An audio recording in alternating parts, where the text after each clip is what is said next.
Bom dia, povo de Deus. Ótimo domingo, tudo bem?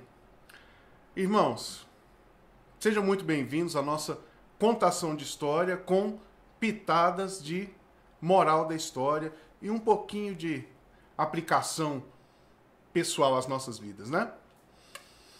Hoje nós falaremos sobre Geazi, sobre Ezequiel, sobre uma menina muito especial que a Bíblia fala sobre ela.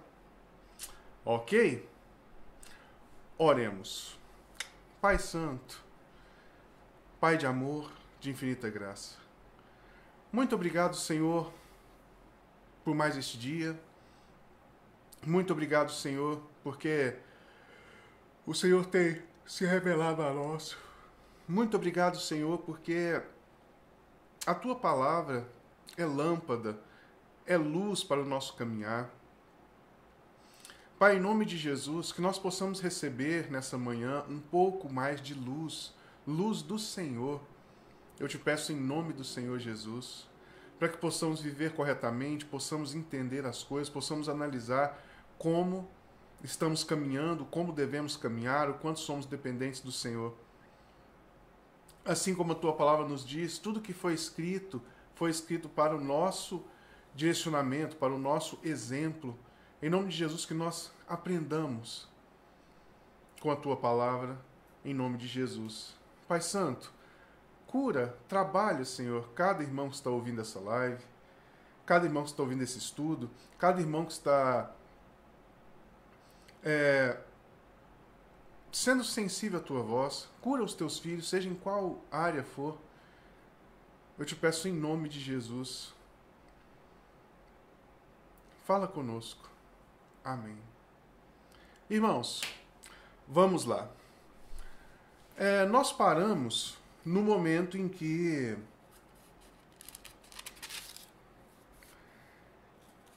nós falamos sobre duas mulheres que deram um grande exemplo para nós. Nos ensinou muito. Se você não assistiu ao nosso estudo anterior, por favor, faça isso, tá bom? Vamos dar continuidade agora em alguns milagres que Deus faz na vida de Eliseu. O primeiro deles está em 2 Reis, capítulo 4, verso 38. A partir do verso 38. Voltou Eliseu para Gilgal, havia fome naquela terra, e estando os discípulos dos profetas assentados diante dele, disse ao seu moço: põe a panela grande ao lume e faze um cozinhado para os discípulos dos profetas. Ok. Então, havia fome naquela terra, não tinha comida, e o Eliseu fala isso: olha, arruma uma comida para a gente comer, para a turma comer. E esse servo sai a procurar. Sai a ermo a procurar, né? E ele encontra uma espécie de umas frutas e ele colhe aquelas frutas e parte as frutas e cozinha as frutas, só que as frutas são venenosas. Assim que o pessoal começa a comer, começa a passar mal. E aí um dos servos vai até o profeta Eliseu e fala assim: a morte na panela. A morte na panela. Então Eliseu pega e fala: me traga farinha. Aí eles levam farinha para Eliseu e Eliseu faz um tempero lá com a farinha e coloca dentro daquela comida, daquele guisado feito com aquela fruta exótica, e deu tudo certo. Comeram e ficou resolvido. Posteriormente, mais uma vez o profeta Eliseu está diante de uma situação difícil, que é com respeito à alimentação. E ele tem 20 pães e tem que alimentar cerca de 100 homens. Desculpa, gente. E aí, ele pega e diz o seguinte, na moral, ele fala assim pro servo: pega os 20 pães e coloca lá para os homens. E aí o servo dele fala: mas Eliseu, como que eu faço um negócio desse? Eu vou pegar 20 pães? É claro que não dá para nada, não dá para esse homem comer. Aí ele fala, pode colocar lá que vai dar e ainda irá sobrar. E, dito e feito, foi o que aconteceu. Então, mais milagres na vida de Eliseu. Irmãos, agora nós vamos ler um bocado, porque essa história que agora, ela tem muitos ensinamentos para nós. Vamos lá. Capítulo 5. Naamã, comandante do exército do rei da Síria, era grande homem do seu senhor e de muito conceito, porque por ele o Senhor dera vitória à Síria. Era ele herói de guerra, porém leproso. Ele era um herói de guerra, porém leproso. Verso 2. Saíram tropas da Síria e, da terra de Israel, levaram cativa uma menina, que ficou a serviço da mulher de Naamã. Disse ela à sua senhora, tomara o meu senhor estivesse diante do profeta que está em Samaria. Ele o restauraria da sua lepra. Então foi Naamã e disse ao seu senhor, assim e assim falou a jovem que é da terra de Israel. Respondeu o rei da Síria, vai, anda, e te enviarei uma carta ao rei de Israel. Ele partiu, levou consigo 10 talentos de prata, 6.000 ciclos de ouro e 10 vestes festivais. Irmãos, isso é uma fortuna. Irmãos, até aqui. Eu me lembro a primeira vez que eu ouvi essa mensagem. Foi impactante para mim, porque eu nunca tinha visto alguém pregando daquele jeito. E era um senhor bem grande, bem alto. E ele pregava e falava sobre o caráter dessa menina. E ele chorava o tempo todo, copiosamente. E ele falava sobre o caráter dessa menina, que foi levada como escrava pelo povo sírio e estava ali a serviço de um homem famoso, de um homem que foi contundente na derrota do seu próprio país e na conquista, na leva desses jovens para o seu lugar, para a Síria, né, para serem escravizados. Então, o caráter dessa moça, o caráter dessa menina, dessa jovem, sabe, irmãos, que isso possa impactar os nossos corações, porque ela demonstra um caráter tão belo, tão digno, tão alto, não é? Porque se o meu algoz, se aquele que me feriu, que feriu a minha nação, que feriu a minha família, ou que foi conivente, ou que foi, assim, peça fundamental até para a destruição da minha família, destruição dos meus pais, não é? Que poderia ter sido o caso dela. Se essa pessoa está leprosa, eu vou entender como um castigo de Deus. É Deus trazendo a vingança para mim. Não é? Nós muitas vezes não pensamos assim. Então nós temos o exemplo nessa menina que ela fala, tomara. Olha, tomara, irmãos, isso aqui na palavra de Deus, em qualquer lugar, diz de um desejo interessado, verdadeiramente. Tomara o meu Senhor, esse que a escraviza, não escravizava, a escraviza, coloca a serviço da sua esposa, tomara o meu Senhor estivesse diante do profeta que está em Samaria. Sabe, irmãos, que o Senhor nos ajude a termos um caráter assim. A termos um caráter como a Bíblia nos fala, como o Senhor Jesus nos diz, que nós devemos orar por aqueles que nos perseguem, devemos orar pelos nossos inimigos. Não é isso? Então nós temos esse exemplo lindo dessa moça aqui. Que o Senhor nos ajude. Então, assim será feito. O rei da Síria pega uma carta, manda para o rei de Israel, para que o rei de Israel cure Naamã. Então o rei de Israel fica absolutamente maluco, né? Ele fala assim, como que eu vou fazer um negócio desse? Acaso sou eu Deus para curar esse homem? Aí ele rasgou as suas vestes e ficou muito bravo, ficou muito chateado e falou, é o rei da Síria criando pretexto para poder romper comigo, se voltar contra mim. Certeza que é isso. Então, o profeta Eliseu vê essa situação, fica sabendo dessa situação e fala, olha, rei, pede para Naamã ir ter comigo. E assim, quando o Naamã chega, né, com aquela fortuna, carregando em cavalos, carroças, toda chega diante do rei de Israel, o rei de Israel fala, olha, o profeta mora ali, o profeta está ali. E ele vai até o profeta.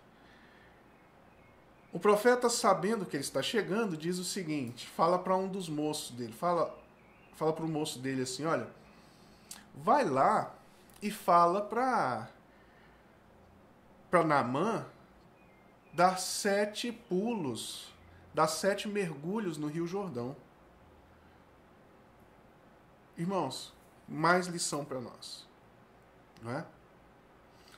Se você vê um homem desse porte, dessa estrutura, não era para Eliseu ir até lá e fazer todo um social, agradecer pela presença, dizer que é uma pessoa honrada, uma pessoa honrosa, ainda mais levando tanta riqueza?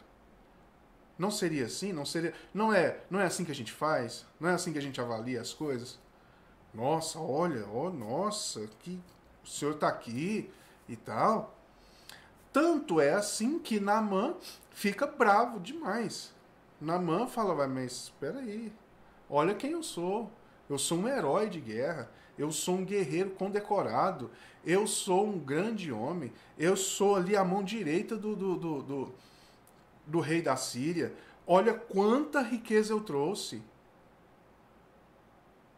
Vamos ler aqui o verso 11.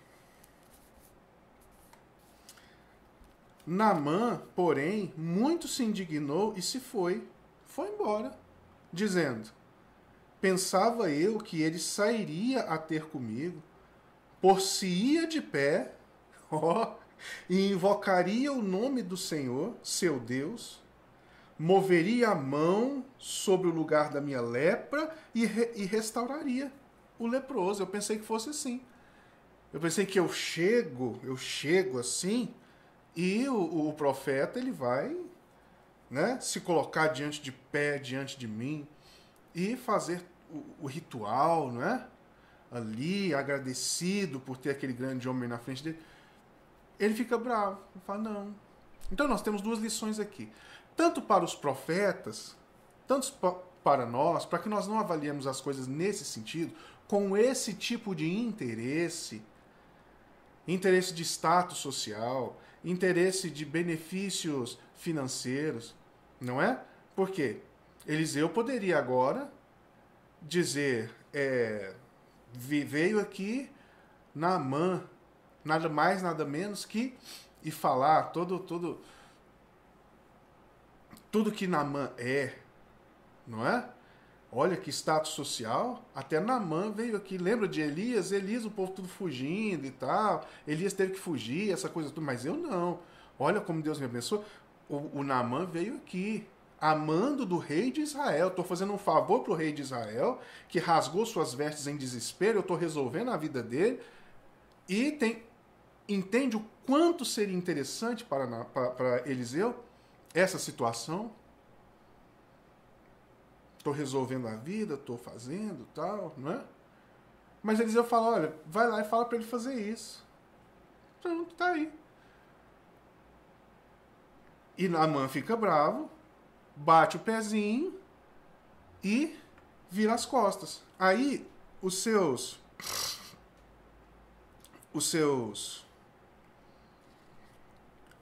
aquelas pessoas que vieram com ele, os seus amigos, os seus soldados, os seus subordinados, falaram: mas Naamã, olha, se ele tivesse te pedido essa riqueza toda, se ele tivesse te pedido para fazer coisas muito mais custosas do que essa, você não faria para se ver livre da lepra?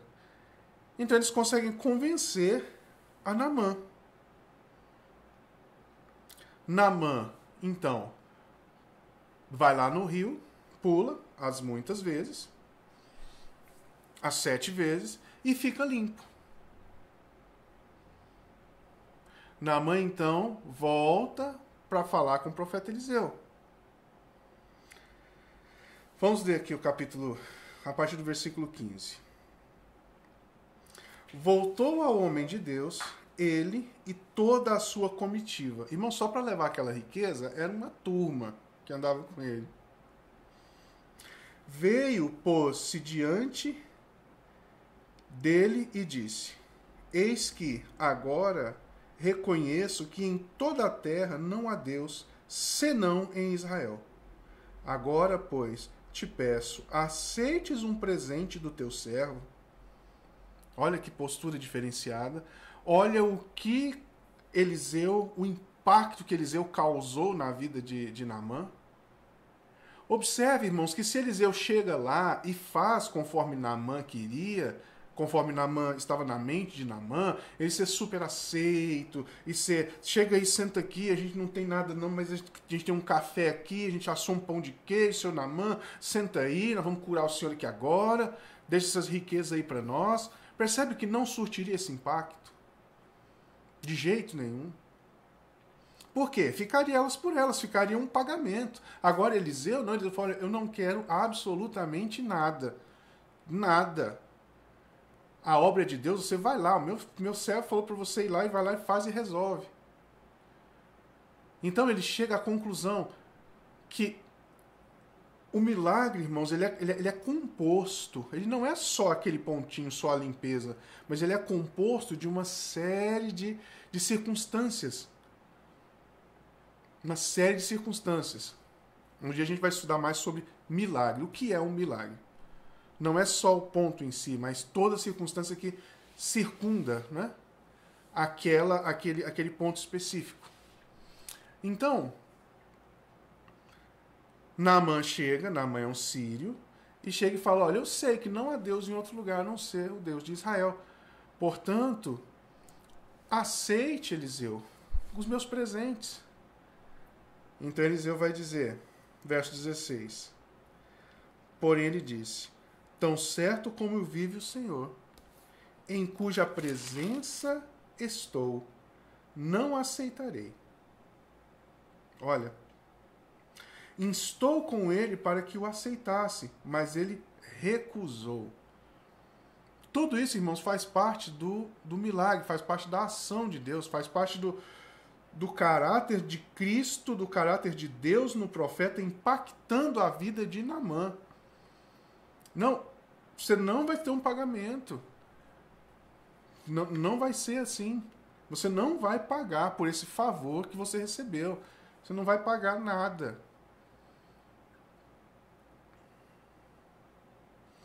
Disse Naamã. Nós vamos lendo aqui, tá, irmãos? Se não queres, peço-te que ao teu servo seja dado levar uma carga de terra de 2 mulos, porque nunca mais oferecerá este teu servo holocausto, nem sacrifício a outros deuses, senão ao Senhor. Olha a consequência. Licença.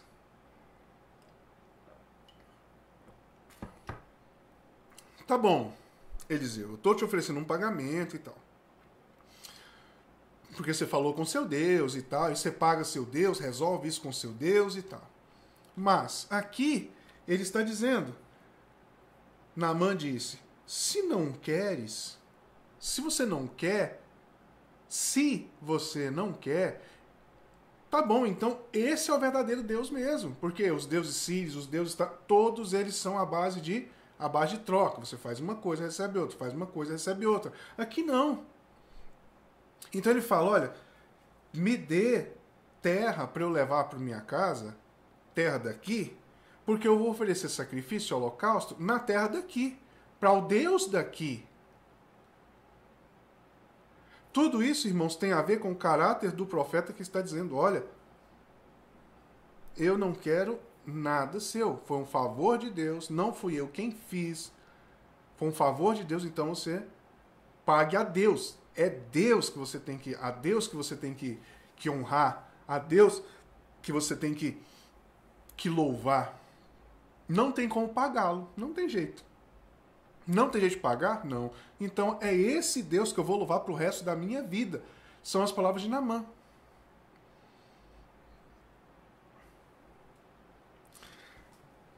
Continuando, verso 18. Nisto perdoe o Senhor a teu servo. Quando o meu senhor entra na casa de Rimom para lhe adorar, e ele se encosta na minha mão, e eu também me tenha de encurvar na casa de Rimom, quando assim me prostrar na casa de Rimom, nisto perdoe-me o Senhor com letra maiúscula, o Senhor Deus. Perdoe o Senhor a teu servo. Eliseu lhe disse, vai em paz. Vai em paz. Então agora ele quer adorar a Deus, mas não tem jeito. Ele é a mão direita do rei. E ele entra no templo de Rimom para poder auxiliar ao rei. O rei segura na mão dele para que eles se encurvem juntos e adorem ao Deus Rimom. Mas ele fala, olha, que me perdoe o Senhor. E todas as vezes que eu estiver fazendo isso, na verdade eu estou fazendo ao Senhor de Israel, não mais a Rimom. Percebe, irmãos? E mais interessante, né? Olha aqui que beleza. Não é o nosso intuito estudar aqui, mas Eliseu fala para ele assim, vai em paz. Você pode fazer isso. Você mesmo estando por necessidade, por obrigação, ajudando, servindo na casa de Rimom, você pode entregar isso a Deus. Só para os irmãos entenderem, porque quando ele diz vai em paz, porque o correto seria, não tem jeito. Olha só, deixa eu te falar. Se você entrar na casa de Rimom e se prostrar lá junto com o seu rei, você vai estar adorando o Deus de Rimom e acabou. Não seria as palavras de Eliseu? Talvez as nossas seriam assim. Mas aqui não, ele fala, vai em paz. Sabe, irmãos, que o Senhor nos ajude a refletirmos o caráter, a glória de Deus. Não recebendo pagamentozinhos, ou seja ele qual for. Porque aqui, irmãos, nós vemos um pagamento enorme. Sabe, Eliseu poderia dizer, não quero isso não, eu queria tanto conhecer a Síria, nós queria tanto conhecer o rei da Síria. Seria, irmãos, Naamã, que na vida de Eliseu seria um negócio de doido, seria uma grandíssima bênção de Deus para aumentar o trânsito de Eliseu. Eliseu agora ia sair e entrar de impérios, de reinados, de outros países, né? Olha, eu sou o cara que, amando, que salvei o rei de Israel e curei Naamã e estou indo agora conversar com o rei da Síria e tal. Pensa no trânsito. Pensa no status. Essas coisas que ele trouxe, pensa na riqueza que Eliseu poderia ter agora, a partir daquele momento. Não foi uma porta que Deus abriu? Não foi a porta que Deus abriu? Uma menina lá não sei da onde, escrava, comenta do Eliseu. E aí Naamã escuta a palavra de uma escrava. Ele escuta a palavra... Se tem Deus em Israel, por que a gente arrebentou com Israel? Ô minha filha, ô menina boboca, você é escrava, cala a boca. Mas percebe todo esse fio da ação de Deus? Não foi uma porta enorme que Deus abriu para Eliseu ficar rico e ganhar trânsito e ganhar mérito? E ele repudia, ele nega tudo isso. Então, irmãos, que o Senhor abra os nossos olhos. Nós temos muitas lições a aprendermos aqui. Vamos ver como que continua? Estamos terminando. Quando Naamã se tinha afastado certa distância, Geazi, o moço de Eliseu, homem de Deus, disse consigo: irmãos, vamos lá. Eis que meu senhor impediu a este Ciro Naamã que de sua mão se lhe desse alguma coisa que lhe trazia. Porém, tão certo como vive o Senhor, olha que legal, ele usa a palavra do Senhor. Tão certo como vive o Senhor, hei de correr atrás dele e receberei dele alguma coisa. Então vamos lá. Geazi é o homem que está com, é o moço específico de Eliseu. Ele não concorda com a ação de Eliseu, porque os olhos dele estão na riqueza que está posta ali. Então ele fala, tão certo como vive o Senhor. Percebe que ele usa até os mesmos termos que o seu Senhor? Tão certo como vive o Senhor, eu não aceitarei, não é? E Geazi fala, tão certo como vive o Senhor, eu vou correr atrás desse negócio, eu vou pegar para mim. Vou pegar essas riquezas para mim. Verso 21. Então, Geazi, em alcance de Naamã, vendo que corria atrás dele, saltou do carro a encontrá-lo e perguntou, vai tudo bem? Ele respondeu, tudo vai bem. Meu senhor me mandou dizer, mentindo, está mentindo em benefício próprio. Meu senhor, quem é o senhor dele? Eliseu. Eis que agora mesmo vieram a mim 2 jovens dentre os discípulos dos profetas da região montanhosa de Efraim. Dá-lhes, pois, 1 talento de prata e 2 vestes festivais. Disse Naamã, sê servido, tomar 2 talentos. Instou com ele e amarrou os 2 talentos de prata em 2 sacos e 2 vestes festivais, pô-los sobre 2 dos seus moços, os quais o levaram adiante dele. Tá vendo? Só 1 talentinho de prata e vestes festivais, precisou de 2 homens para carregar. Tendo ele chegado ao outeiro, tomou-os das suas mãos e os depositou na casa. E despediu aqueles homens que se foram. Então, Geazi chega, aqueles 2 homens, carregando todo aquele peso, aquela coisa, aqueles muitos quilos de prata e 30 e tantos quilos de prata, lembra que a gente viu isso anteriormente? Leva, vestes festivais, coloca lá, eles falam, tchau, gente, obrigado. E Geazi fala, tchau, obrigado. Verso 25. Ele, porém, entrou-se e pôs-se diante do seu senhor. Agora Geazi está diante do Eliseu. Perguntou-lhe Eliseu, de onde vens, Geazi? Respondeu ele, de parte alguma. Ah, mas que conversa, não é? Parece os meninos aqui de casa. O que você estava fazendo, fulano? Nada. Nada não, senhor. Você estava no quarto, fulano? Tava... Não, sabe? Que conversa. Então, aqui, né?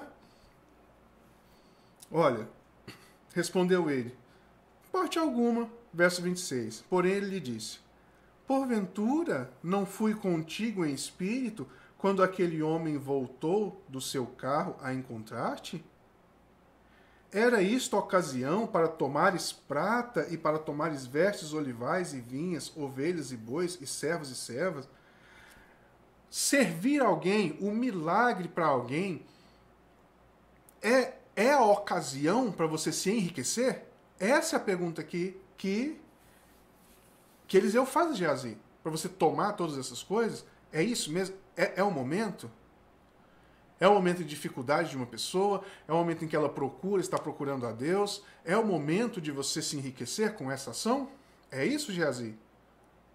Com essa circunstância? Verso 27. Portanto, a lepra de Naamã se pegará a ti e a tua descendência para sempre. Então saiu de diante dele, leproso, branco como a neve. Irmãos, isso é o que acontece mesmo. Isso é o que acontece mesmo, assim, de verdade. Eliseu queria porção dobrada do espírito de Elias. E teve, até no número de milagres. Se os irmãos contarem os milagres, os irmãos verão que é o dobro. Mas fica faltando um. Fica faltando um milagre para ser exatamente a unção dobrada. Fica faltando um. Aí acontece um certo momento em que uma pessoa morre e eles pensam assim, onde a gente vai pôr essa pessoa? Vamos colocar no túmulo de Eliseu. Aí, quando coloca essa pessoa morta no túmulo de Eliseu, quando ele encosta nos ossos de Eliseu, essa pessoa ressuscita. Completando, assim, perfeitamente, o dobro dos milagres que estão relatados aqui, na palavra de Deus. Geazi poderia ter isso.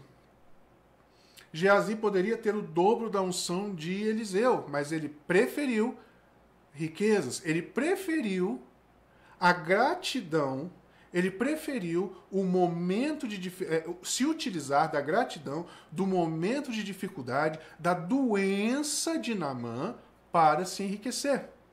Os irmãos viram que ele pegou prata e vestes festivais, não é isso?